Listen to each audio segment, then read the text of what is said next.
মুন্সিগঞ্জের লৌহজং উপজেলার ঐতিহ্যবাহী গোয়ালি মান্দ্রা হাট এখন আর শুধু পশু হাট নয়, বহুমুখী বাজারে পরিণত হয়েছে। অন্তত ২ শতাব্দী ধরে টিকে থাকা এই হাটে আজও হাজারো মানুষের পদচারণা।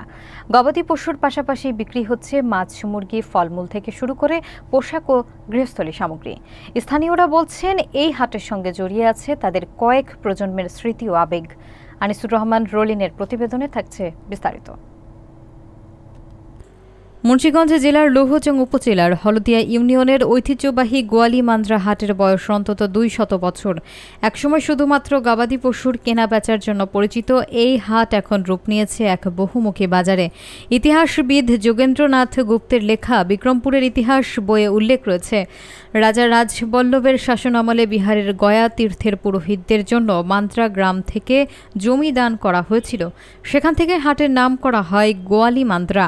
প্রতি মঙ্গলবার ভোর থেকে রাত পর্যন্ত চলে এই হাট, যেখানে ছাগল, ভেড়া, কবুতর, হাঁস মুরগি এবং মাছও বিক্রি হয়।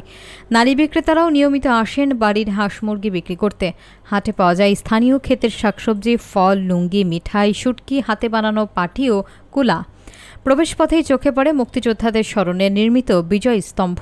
একসময় এই হাট ছিল বরিশাল ও খুলনা অঞ্চলের ব্যবসায়ীদের নৌ-বাণিজ্যের কেন্দ্র। তবে খালগুলো ভরাট হয়ে সেই পথ এখন বন্ধ।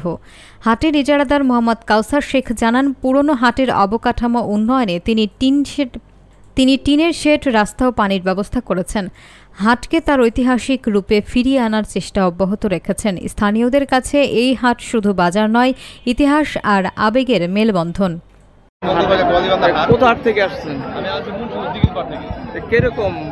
মোটামুটি আলহামদুলিল্লাহ। তো প্রতি মঙ্গলবারে আসা হয়? প্রতি মঙ্গলবারে হয়। এই কাটনি কোথা থেকে আসছেন? এই হাটের বয়স কিরকম হবে? আমি অষ্টাশি থেকে আইসি, এর আরো অনেক আগে থেকে। ঐতিহ্যবাহী হাট, ২০০ বছরের হাট। এই হাট আপনারা জানেন, বিগত ১৭ বছর যে আওয়ামী লীগ সরকার ছিল, এই হাটে কোনো উন্নয়ন হয়নি। এইবারে আমরা হাট এনে এই রাস্তাঘাট এই দৃশ্যমান, আর আমাদের সহযোগিতায় ইউনিয়ন সাহেব যে উপজেলা নির্বাহী কর্মকর্তা আছে, তিনি আমাদের সাহায্য সহযোগিতা করেছেন। এই জন্য তাকে আমরা এই হাটের পক্ষ থেকে অভিনন্দন ও ধন্যবাদ জানাচ্ছি। কাজটা আসলে এটা কি সরকারিভাবে হচ্ছে নাকি ব্যক্তিগতভাবে হচ্ছে? ওইটা সরকারিভাবে হচ্ছে, ওইটা এলজিডির কাজ। হ্যাঁ, সেই ক্ষেত্রে ওই জায়গার সাইডের কিছু কাজ আছে, সেটা আমার ব্যক্তিগত অর্থের থেকে আমি এটা অনেক জোর গলায় বলতে পারি।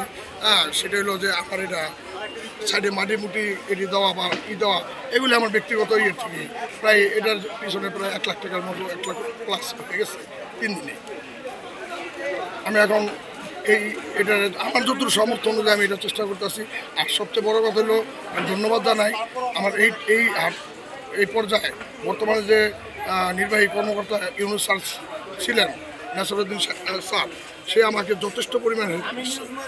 এবং যে আপনি টাকা পে করেন আপনার হাটের যত কাজ কাম আমি চেষ্টা করবো সরকারিভাবে আপনার এটা সমাধান করার জন্য। ইনশাল্লাহ স্যার আমার এটা ইনশাল্লাহ কমপ্লিট করছে, এমন একটা আসতেছে।